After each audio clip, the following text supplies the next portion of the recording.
Hello, my name is Andrew Tedrick. For 20 years, my life has been full of events and experiences that have influenced who I am today. Since August 17, 1993, my life has been the product of the pressures and influences of the society which I live in. I would argue that the people in my life have made me who I am today. I will primarily be examining my life in context to the functionalist theory, conflict theory, and symbolic interaction theory, and how the society I have grown up in has had major influences on shaping the person I am today. I will be using examples of my childhood and my family, my participation in family vacations, my friends, and my education to further promote how society has impacted who I am today. I grew up in a traditional family in a white suburb outside of Cincinnati, Ohio. My nuclear family included my brother, my mom, and my dad. My family is perhaps the biggest societal influence in my life. From a functionalist perspective, my family was a successful working unit of society that successfully helped me to integrate into society. Both my parents held a status in society, my mom doing the housework while my dad worked, both coaching on my sports teams, and both successfully raising their two sons. I believe it is because of their success and the roles they played that made me also want to be successful like them and hold their same values and follow a path that resembles theirs. This would be seen as an example of role-taking. I would see how my parents act and behave, which made me want to act in a similar way. I will try to not be a dysfunction to society, but rather successfully act out the roles that are given to me by society to promote the good of society, just as my parents did. Functionalists would agree with the thought of being brought up in a family that has a division of labor between the husband holding a job and the wife doing the housework.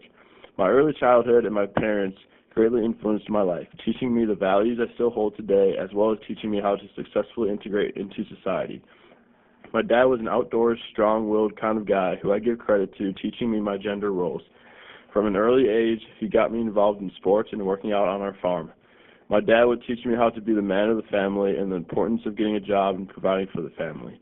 In the functionalist view, my family definitely supported my brother and I and taught us society's expectation of us from a young age. My fraternal twin brother also played a huge role in my life. As you can see, we look nothing alike, and we also did not act alike at all. Even at an early age, we were constantly in competition with each other, which led us to try to do better in school and sports and in socially making friends. Conflict theorists like Marx would argue that everything we do is a competition as we constantly try to be better than others. There was always a struggle for power between my brother and I. This ultimately turned out to be healthy for the two of us as we both played the same two sports in high school and graduated with over 4.0 from high school. After my family, my friends, and the school I have attended are probably the most important player in shaping who I am today. Many of the ways I interacted with my friends could be seen in many parts of the symbolic interaction theory. Growing up, my friends more than anything taught me the culture norms in my school and out in the public. I did not have a very strong personality early on in my life, so my friends were the ones I looked up to and followed their examples of how to behave in society. Much of this came from what Cooley calls the looking-glass self. I would imagine and interpret my friends' reactions to my behavior. I would then develop whether or not the reactions were good or bad. If they were good, I believed them to be socially acceptable and thus would continue to behave in that manner. Any negative reactions to my behavior would be carefully noted and not to be repeated. Unfortunately, I would participate in face-saving behavior a lot because I was not very confident in my younger self and would have to save myself from social embarrassment. As I grew older, I began to form my own values, no longer caring as much about what others think of me. My backstage self now takes more control of my life since I have become more confident in who I am today.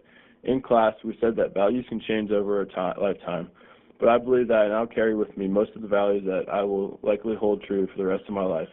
I met many of my friends in a small Christian private school called CHCA. My school was another part of society that functionalists would argue that taught me more about gender roles, how to serve a functioning society, and guiding me ever more into my place into society. Butler University is currently driving me towards a degree in management information systems. However, after last class showed that I may have some potential in bee or pest extermination. Anyways, in a way, schools are here to teach us how to be ready to go out into society and to conform to it. Schools serve this function of producing men and women who will one day contribute to society. As I wrap my presentation up, I would like to briefly add that the vacations and service trips I have been on have blessed me with a deeper understanding of different cultures and society. From being in Mexico or Costa Rica, I have seen many cultural universals as well as cultures and values that are not found in America. All these experiences and events in my life have made me who I am today. Thank you all for listening to this presentation.